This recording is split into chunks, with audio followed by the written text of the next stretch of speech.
Set this camera up nice. How are you? How are you? See if I can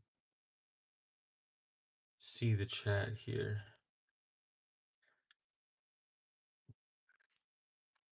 All right. There we go. How's everybody doing?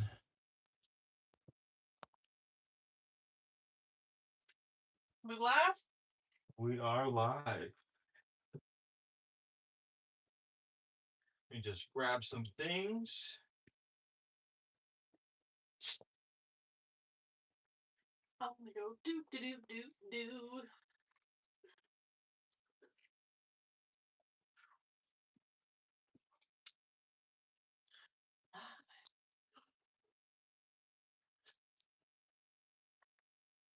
How is everybody doing tonight?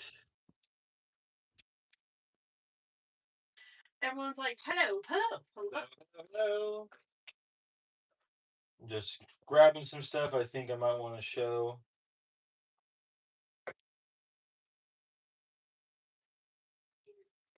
It looks like the two Jesuses are like chatting with each other. Oh yeah. Oh. They are the live. And the truth. And the whip.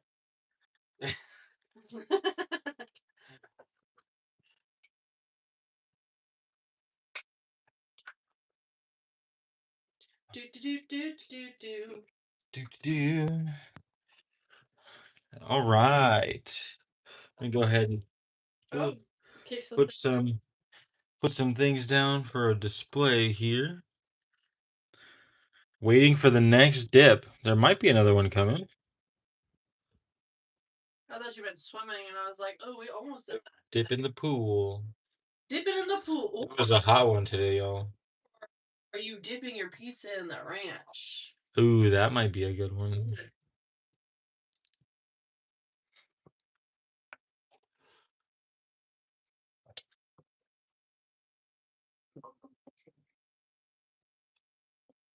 Let's see what I got here.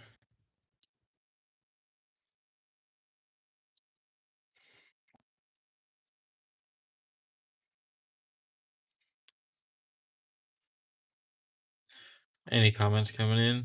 Oh, I can't really see them. Lone Star 2 says, love your videos. You give the best info out there. Oh, thank you. No hype, just great info. Oh, yeah. That's the thing is I don't want to be out here telling everyone, hey, you need to buy or buy this or buy whatever. I just want to give the information, right? It's important that we all know what premiums we're paying and what that means and why you would pay premiums for certain products and things like that. And I think that's something that especially new stackers don't ever really get talked about on other channels is that why would you pay a premium? What's the benefit of paying that premium um and when would you want to do that versus buy a different thing that doesn't have premium? Yes. Yeah. Jim's P5Z. That is a tongue twister every time. I kind of feel effed that I bought it at 71 to 84 for silver, and now I'm at a net loss. Oh, well, if you bought it at 71, you probably just haven't been holding it long enough. I mean, you definitely haven't. Usually people talk about a 5-year, 10-year lookout when it comes to silver and gold. So, I don't know. I feel like you haven't experienced enough to be quite at a loss yet. Um, if you watch other pretty much any channel right now that's talking about a further dip is always following it up with it's going to go higher afterwards. So I kind of agree to that sentiment. If you look at a lot of the chart analysis, it does seem like that is also the case.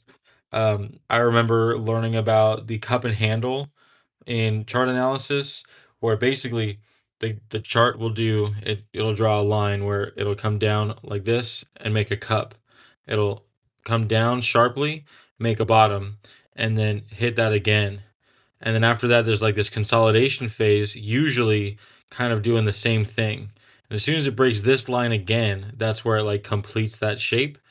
If you look at any way to calculate it from there, it's kind of like this time horizon and this distance in percentage gets added up to here, and it kind of does that. Well, I was learning about that right around our way back up to $50 silver in 2025.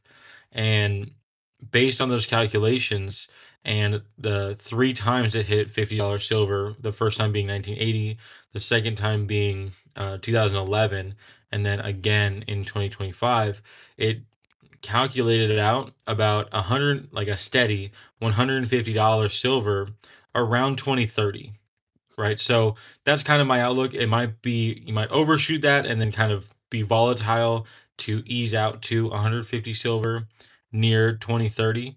And I think that that's a pretty realistic expectation, especially with, if it was to go to, if it was a steady drive all the way back up to 120, I feel like no one would be surprised right now. So thinking about 150 in the next 3 to 4, maybe 5 years, that just seems almost inevitable. Like that's definitely going to happen. Um, Forced to dip hard, then spring bracket tenfold. Buy and hold for the rally. Oh, Absolutely, yeah. maybe for the valley. I'm not The sure. valley, yeah, Yeah. that makes sense. Lone Star 2 was saying he's a newbie, and right now I'm just stacking American Silver Eagles, and I want to finish a tube and then start a maple tube. Going to alternate between the two until I have two monster boxes. That's awesome. That's a really good plan. I think that if you want to diversify a little bit more into what silver you're doing, my plan, and you don't have to do this, but what I want to do is do um, Silver Serpents is in the Eagles, chat. What's nice.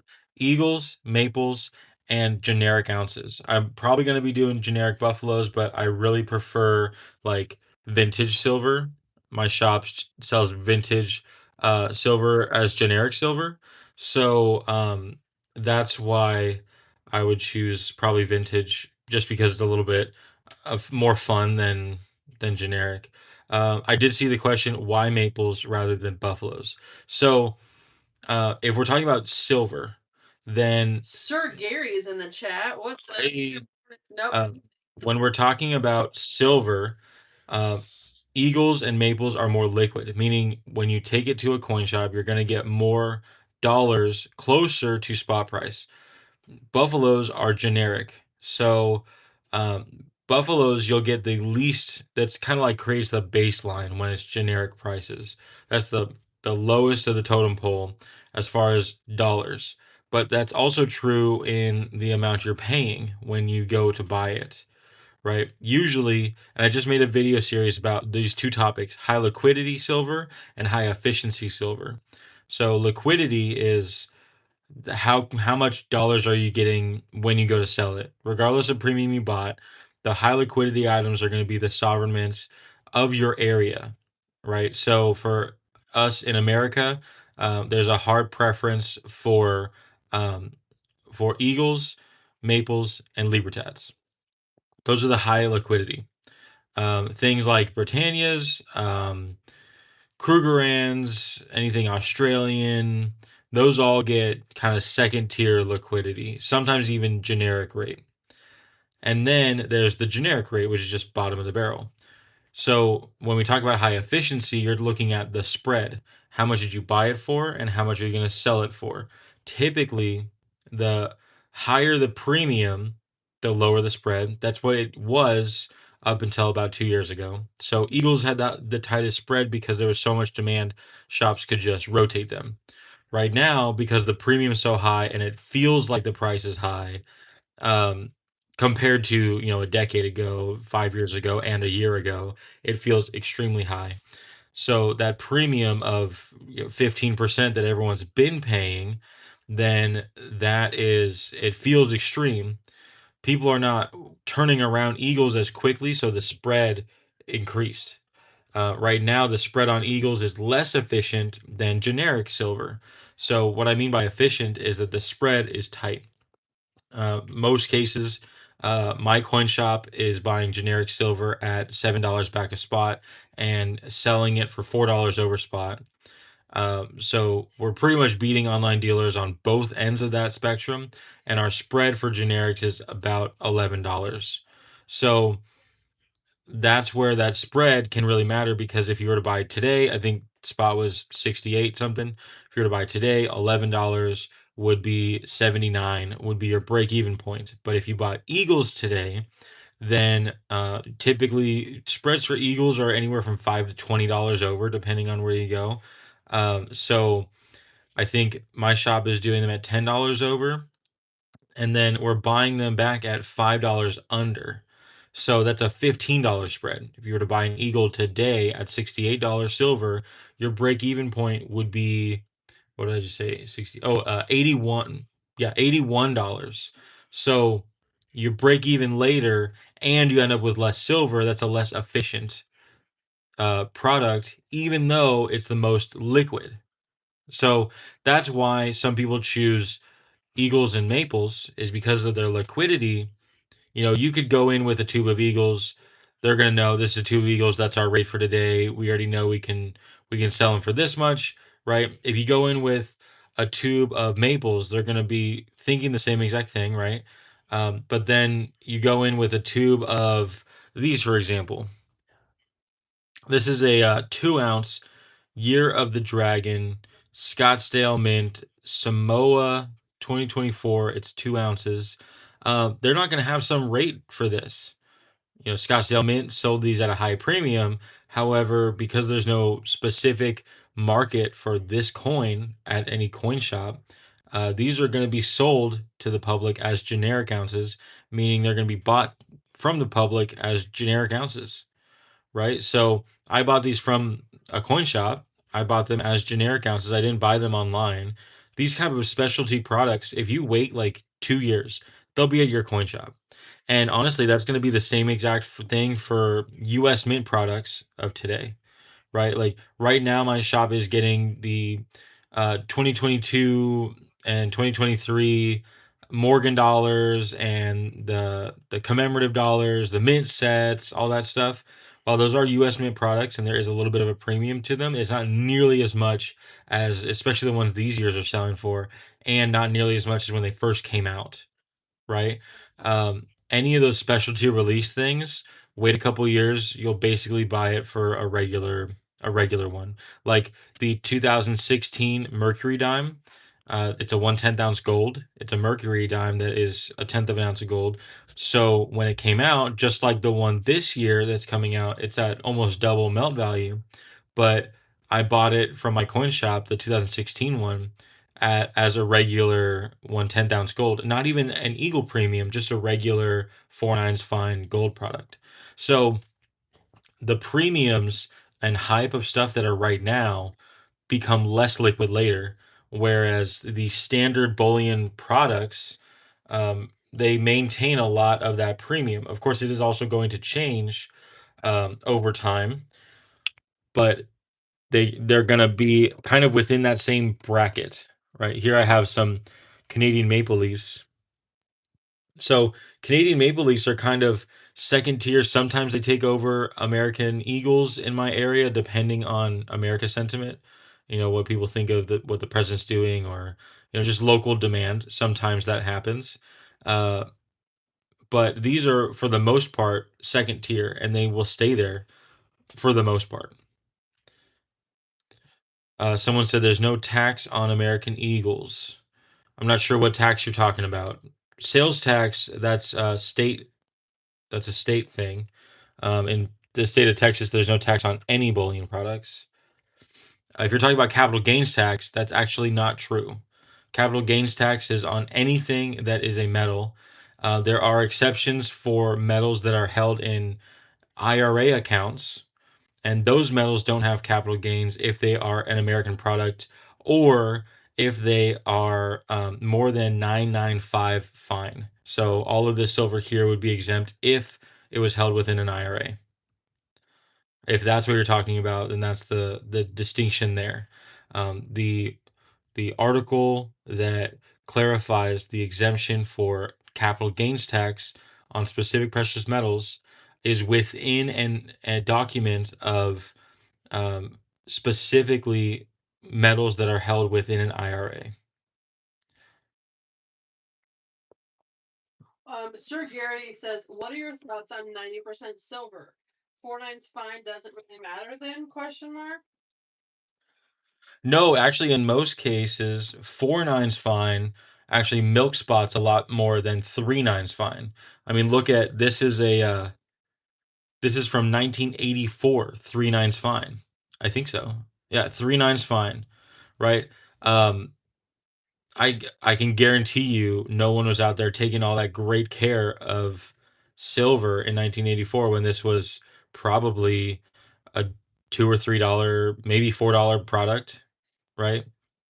Uh, so these Englehards are in way better condition. Even this is a Sunshine Mining from 1984. There's no milk spots. There's no. I mean, in this case, there's no tarnishing. Some of them end up tarnishing, right? But something like a 4 9's fine product, it will have milk spots. Um, the Canadian maple is an example where did a they actually made like what's it called, mint shield technology to fight the milk spots, but they still get them every once in a while. Even I think it's after 2018, they had this they extra technology, but they still come out with them. Even for example, Libertads are 3 9's fine. American Silver Eagles are 3 9's fine. I can't really remember which other ones off the top of my head. Most of the time, generic rounds are 3 9's fine. So I want to say like the the 4 9's might be where a lot of that milk spotting is coming from. I see a lot more milk spotting on 4 9's products than I do 3 9's. And I think it's because it's that much more pure, it's that much more susceptible to the environment. Silver Serpent says, "My thoughts on 90% are that it is good." Oh, 90% was the question. Yeah, go Yep. ahead. Is good buy right now. While it is not favored, if silver goes up to 200, then dimes and quarters will be beneficial to have. True. I think if you compare them to fractional silver, like if you're talking about buying a dime versus buying a 1/10 ounce round, then the 90% has a more efficient spread, even with the horrible spread it has. Even at the quarter level, a quarter ounce versus a quarter of silver, quarter dollar, the quarter dollar will have a more efficient spread. At the half ounce level, it's a little bit more effective or efficient at the moment. But I think as demand shifts to fractional sizes, those premiums they might even become even higher. So it just depends on how the market treats those. But for right now, 90% silver is a really good grab. A lot of shops are selling them for less than spot or just at spot. And I know that some shops are buying them at like 50% up to like maybe 75%. So it just depends on your area. You can kind of calculate out what a spread would be. But if you're buying for the much more long term, then you can accumulate way more volume in 90% silver than if you were to get generic, right? If you did like some $10,000 investment, you're going to end up with way more silver in your stack if you bought 90% versus the generic silver. So because of that extra volume, it might even make up for the difference in time you would have to wait for break even, as well as once it does break even, that extra volume is gonna like skyrocket it even higher than the generic silver would go, just because you have so much more volume.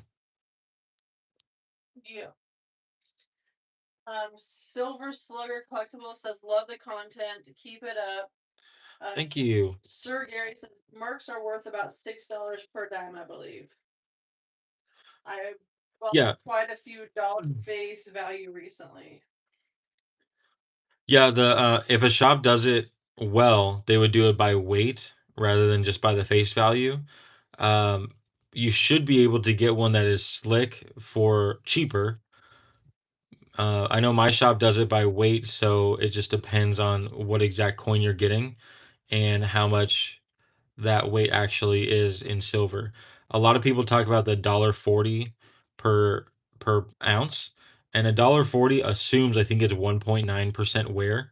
It assumes that the 25-gram dollar, which is what it's supposed to be minted at, the 25 grams per $1, it assumes that it was worn down to 24.68 grams. So if you buy one by the face value, and you're getting one that is more than, like, if it's a dime, if it's more than 2.646 grams, you're buying it cheaper than what you would have a more slick one, or what they advertised, I guess. If you buy one that is incredibly slick down to 2 grams, I've seen some Mercury dimes, you're spending way more money per gram of pure silver than what you think you are.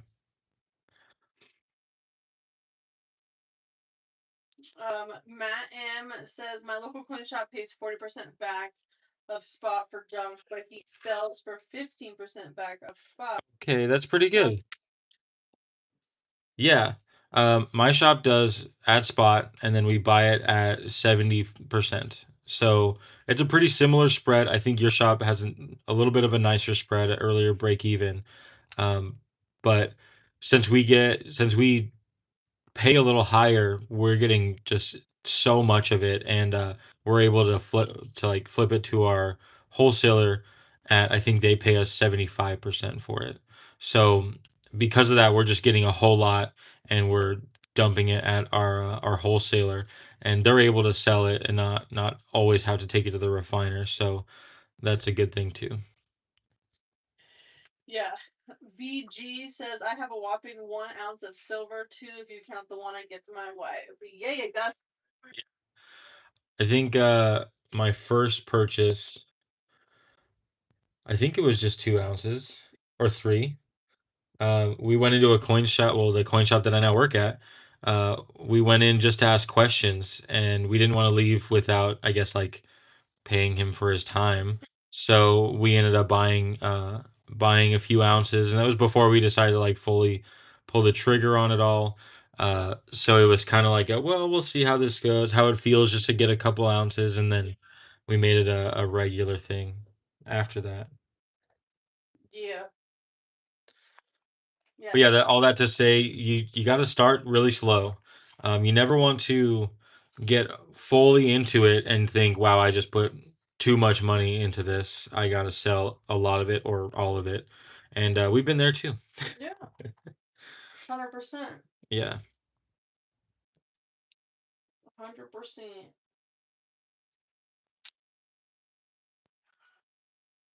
Joseph from Mm. says, does your shop do phone orders and ship? We do not ship, unfortunately. If you're local, you can, like, Zelle and lock in a price over the phone and come in and pick it up later.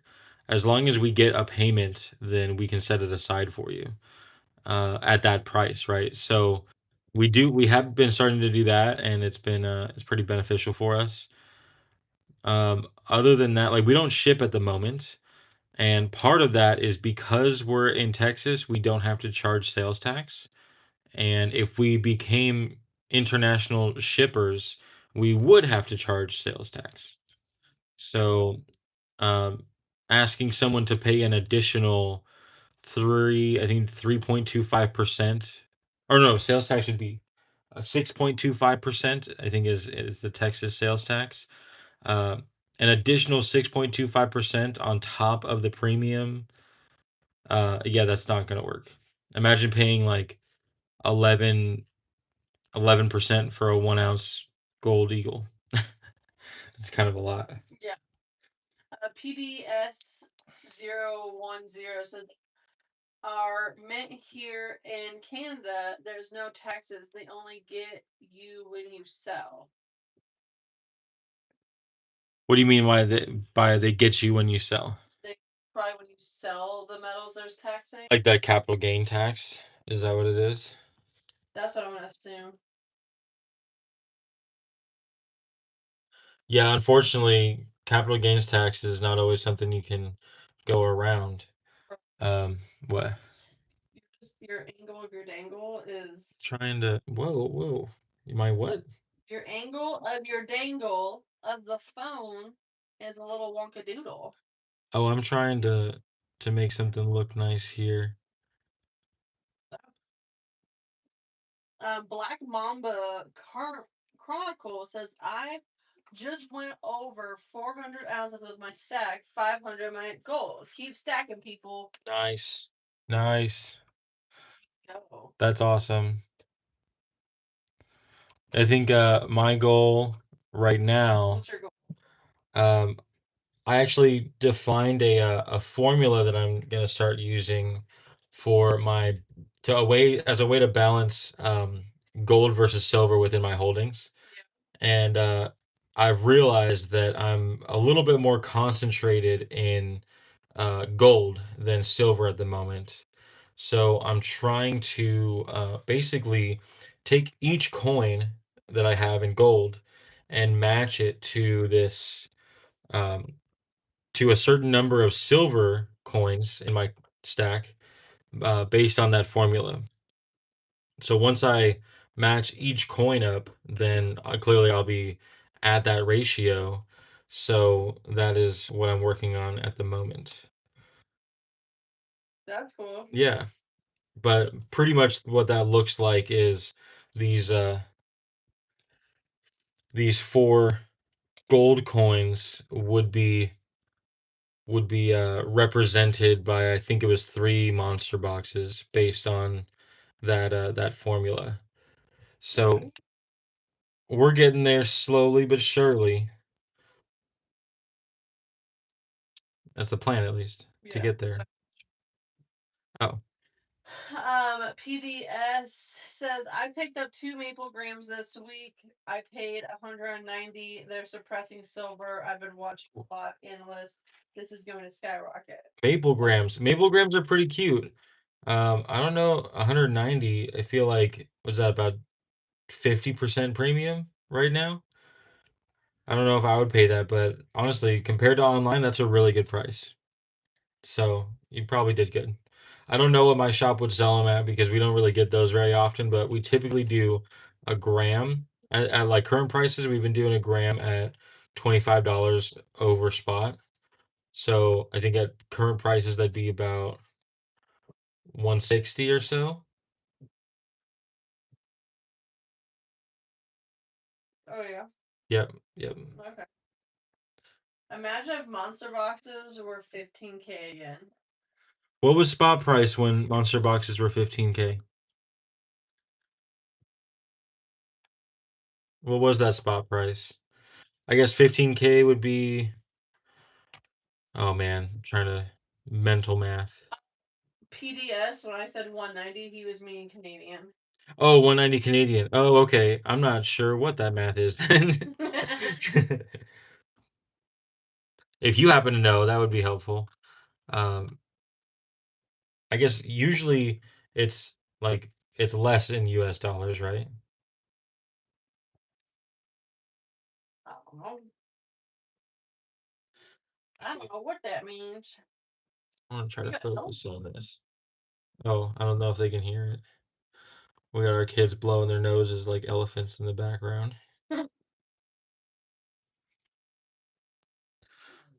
I'm just trying to like pair each of these coins with their gold coin. Oh, that's cute. All right, well, I guess let me see if I can ask some questions to drive some conversations here. Yeah. You think so? I don't know. Um, let me see. If you guys were if you guys balance your silver and gold at a certain ratio, what is it that y'all do? Or do you just buy a little bit of gold when you feel like it or can and buy a little bit of silver when you feel like it or can? Are you a little bit more methodical and pick a certain ratio or a certain number of ounces, or how is it that you kind of control that for yourself? Because I feel like if I just bought when I felt like it, I would probably only be buying gold. I'd probably like try my best to save up the money for gold and only buy that. Oh yeah, Thousandaire is live right now too. Hey, what's up? Thousandaire is live. Yeah, that could be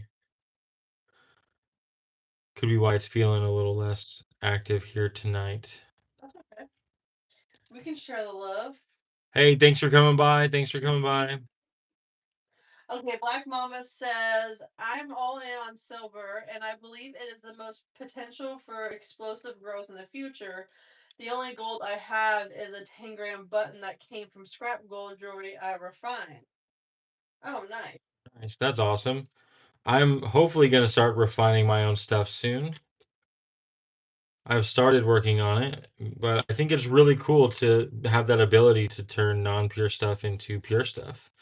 I think if everyone was able to do that, they would just be doing that and getting a lot more money for their gold than selling it into selling it as jewelry. And then Michelangelo says, personally, my stack is 30 to 1. PDS says, silver is to be traded as a barter. Gold is a little harder. That rhymes. And then Matt says, when you start getting 10-ounce bars, if you had a couple hundred ounces in 1-ounce rounds slash buttons. Wait, I'm not sure. when would I? When you start getting 10-ounce bars if you had a couple hundred ounces in 1-ounce rounds slash bullion? I think that would be okay. I think it's like locking up a little bit of liquidity in bigger units, right? So as long as you have the variety of a bunch of 1 ounce rounds, there's really no need to continue getting more 1 ounce rounds, right? Like imagine if you're bartering or just really just needing to sell these, right? Um, if you had like some bill to pay and it was all $1 bills that you had to pay or that you had that you were going to pay with. Some transactions might get really obnoxious.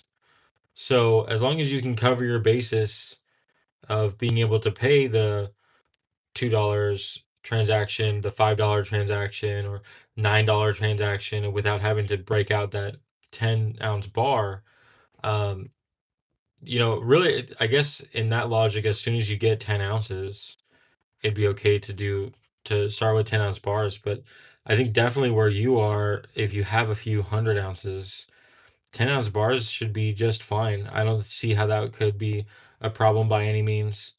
Um, Not sure. I see someone saying that we should merge. Are you talking about with Thousandaire? And and what? Oh, yeah. I know he usually does like multiple people on his show. Is that what he's doing tonight, or is it just him?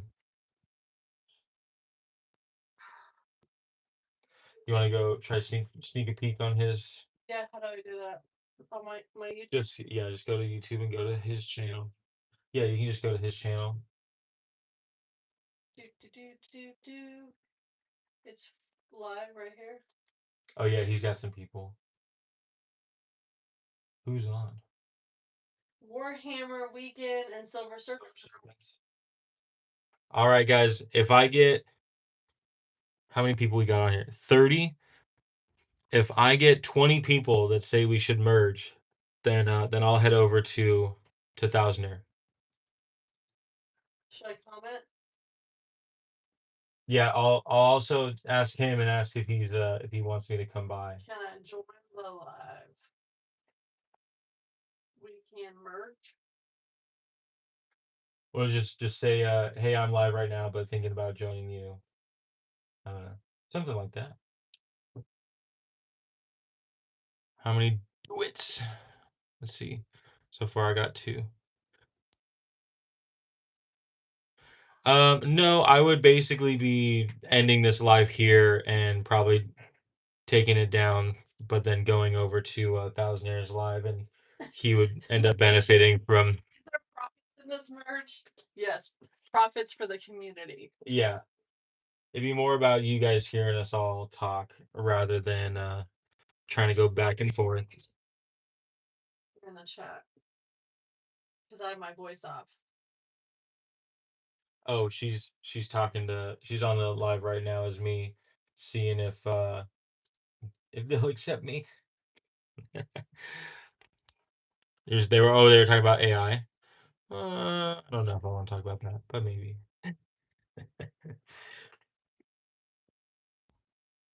You know what? We'll head over there. Yeah.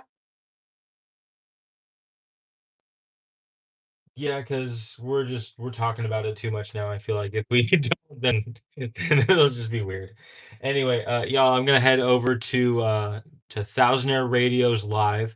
Anyone that does not know Thousandaire, definitely head over to his channel right now and go check him out. He's awesome. You should let's see, how do I follow this live?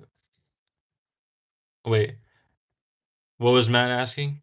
How do you follow this? Oh, to his live. How do you follow me to his live? I wonder if I can like request a merge. Oh yeah, we could put the link in the chat. Oh, Can yeah. you Let's do that. my wife's working on that. Let me see if there's a setting or something. We can do technology.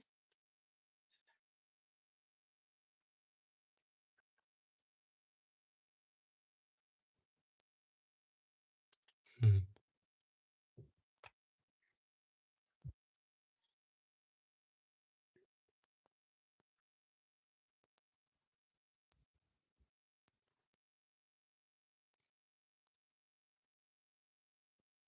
Oh, they just had Capcom come on. Yeah, what? They have Capcom that just came on, so there's 4. Oh, okay. We'll be 5. All right, we're sending the link now. Hey, what's up, everyone who is just coming in? We are about to head over to Thousandaire Radio's live. So I'll be ending this live and we'll pop on over there. So go ahead and follow me over there. We just posted a link. Go ahead, head over there, and we will be seeing you over there shortly. And if we're not able to get on, then we'll just come back live. Yeah. If we aren't going over there, then we'll be right back here in a moment.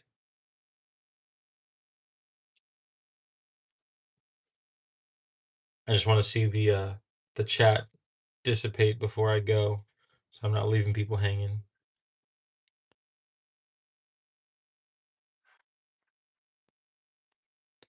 Is there a way I can like see a list of everyone still on? Y'all go. Go, go, go. Michelangelo's like, where the F is Joseph? Did they say anything when you asked about joining? No. I'll jump on. Okay, I'm going.